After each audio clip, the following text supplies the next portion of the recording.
Ụtụtụ ọma nụ ụmụ ọdịnala Igbo. A sị nka chita abụ eke ketara anyị ihe ọma. A sị nka ndị ezumezu ndị nna nna anyị ha ka ọ gọzie nwoke gọzie nwaanyị, ụmụ ọdịnala Igbo ndị obi ha dị ọcha.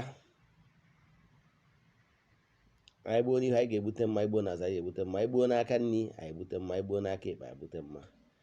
Abụkwa m onye nke gị Ugochi tubelu na Oraifite, Nwa Adama anyị na-akpọ arụ na Oraifite. Ihe nji maka ịbịa n'ụbọchị taata bụ ka nkọwa gbasalụ ụmụ mmụọ dị iche iche ndị anyị ga-akọwa dịka elemental beings. Abụkwa m onye mgbasa ozi ọdịnala Igbo, abụ m dibịa.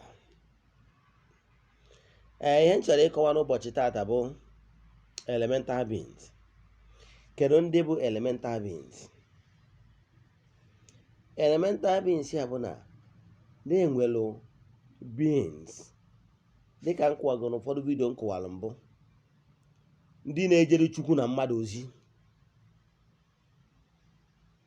Akọwakwara wee kọwara na prototype of ihe a na-eme n'ụwa, ihe a na-eme n'ụwa bụ prototype of etu o si wee nọ na the spiritual realm.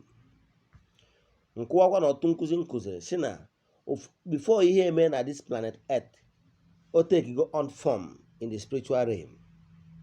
Ịghọtara ya? Nkọwakwa na nkụzi ndị mbụ nkọwara wee kwuo na enwere spiritual connection centers. That is, if you are sowing good seeds, enwere spiritual connection center that is there.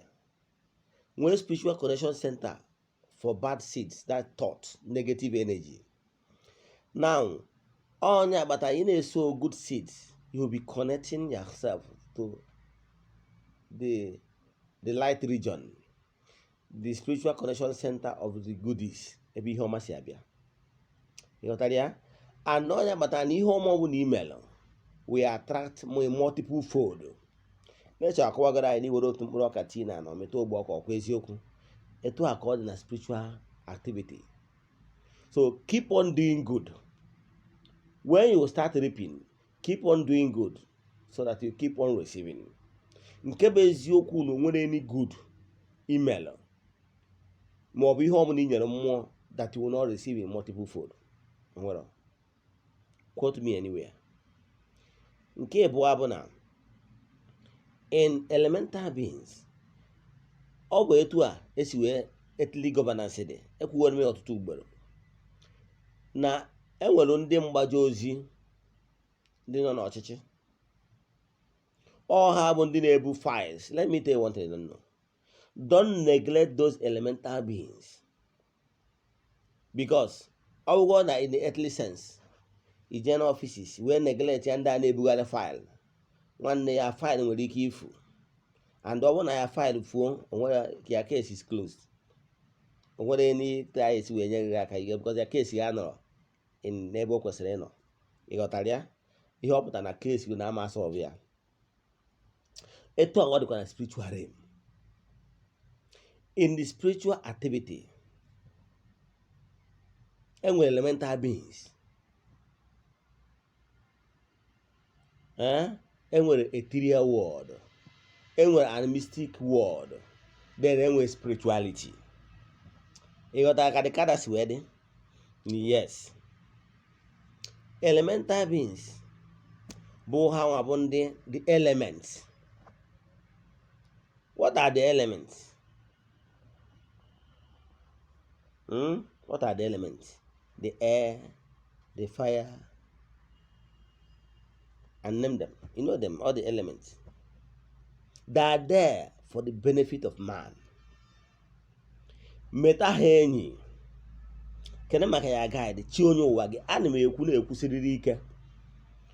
Ị bụrụ onye ọdịnala Igbo mana ị maghịbere chi gị, ị kpọtụbere chi gị ka chi gị na chi gị kwụrụ, maka na chi bụ ụzọ. Ị ga-akpọtụrịrị chi gị, nye chi gị ihe. then listen to your inner being about the volition, the inner volition. I don't think any human being any human being this inner volition. Then it then means that only abro human being or what's already not in this earth. Maybe in all this earth through negative energy.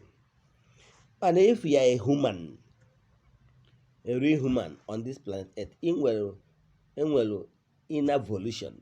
Inner volition bụ that mmụọ na-agwa gị mee nke a.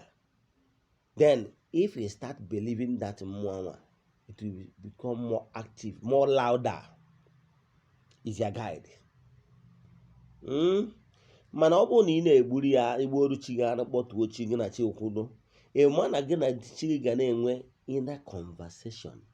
Sometimes in Norochigana Wagu, and when was in no one day, when can I be that was years back, many years back, yes. And in my shop that time, I was a trader then. And near my shop, in front of my shop. So you know there is road. Motor Naga, machine Naga, my shop around the road. Now my man said I should enter inside the shop. Actually, I want to hear him now, but in my shop, he made daisy. Or some enter into shop. Because I normally believe my inner being. So I went straight in. Immediately I went into my shop. Then motorbike on a very high speed came from nowhere. Exactly that point where I stood is where I hit. You got that, yeah? Had it been I was there, maybe I might be injured. So in that check over the gable. Elemental beings matter of man. Don't kill even animals unnecessarily unless if you want to use them for benefit of man, maybe for sacrifice or for eating to nourish ya, maybe because we are higher animals. But for the sake of just killing ngwere, lizard, a bird, anyhow, without making use of it, just to waste it, or if they are not harmful to you, then why clean them? They belong to the animistic world, don't you know? Bido tata. Have respect for other creatures. Don't unnecessarily step on toes, because it might be caused. Mobile needs step on toes. Somebody, imaro onye bụ human being with entities of power in the around. Then he harm the person intentionally. Don't intentionally hurt any human, whether in any anya or about small size, but in any anya n'anya mmadụ gbati anya mana ị mara ihe nyere eso. Daalụnụ ka m kwụsị ebe a, chọọ nka vidio atọ ogologo. Ọnwa ajụjụ ị nwere ejụọ m, ihe asaachị m na Facebook Ugochi tubelu Oraifite. Anyị nwekwara ọdịnala grupu ebe ị nwere ike join wee na-amụta ihe gbasara ọdịnala. Nwekwa ajụjụ ị ga-ajụ m.